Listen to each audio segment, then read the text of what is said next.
Olá pessoal do oitavo ano, bem-vindo à nossa segunda aula no formato remoto. E na aula de artes de hoje, a gente vai ver basicamente como que a arte japonesa ela se incorpora nos nossos dias atuais, sobretudo aqui no Brasil e no mundo.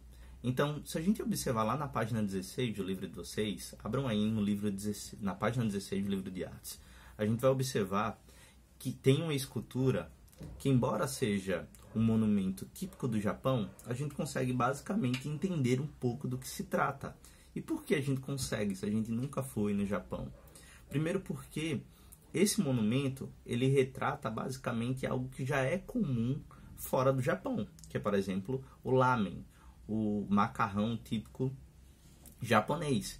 E esse macarrão, a gente já incorporou na nossa cultura alimentar, como outras diversas culturas. A gente consegue, por exemplo, observar que nos dias atuais a gente consegue assistir coisas que têm influência muito forte no Japão, como por exemplo os animes. Animes é um tipo de vídeo em formato de série ou filme que nasce a partir de uma cultura japonesa. Então, eu vou dar para vocês duas indicações de site nessa aula de hoje. A primeira indicação de site trata justamente sobre os animes.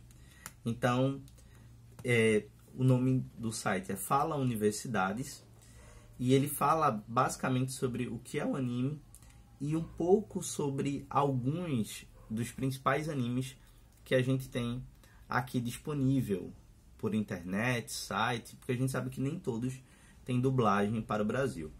Então, é bem legal esse site, eu indico para vocês como desafio da semana abrir tanto esse site quanto o outro que eu vou orientar e ver alguma coisa legal, seja um desenho, seja uma escultura, seja uma dobradura, para que a gente realize durante a semana como manifestação artística e também para colocar um pouco em prática durante essa quarentena. Então, além, como eu falei, do anime, que mais tarde eu vou falar um pouquinho sobre ele, a gente vai observar que tem duas técnicas artísticas no Japão que elas são muito famosas. A primeira técnica a gente já conhece um pouco, que é a técnica do origami. Essa técnica do origami que utiliza papéis e dobraduras. A gente pode criar através do papel e das suas dobraduras alguns animais, alguns objetos artísticos, podem ser decorativos ou não, podem ser mais funcionais. E existe uma infinidade de origamis que a gente pode criar a partir dessa influência muito forte da cultura japonesa nos nossos dias. A segunda técnica que eu queria falar para vocês se chama Shudo.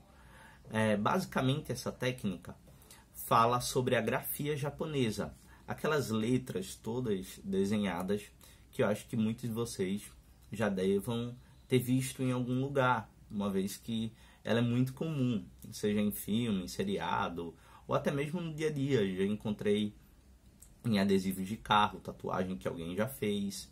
E elas expressam muito mais do que uma palavra, elas podem expressar frases, sentidos, abstratos e etc. Então, a gente já percebe que a arte japonesa está em vários lugares. E em alguns desses lugares a gente já pode ter se conectado de alguma forma.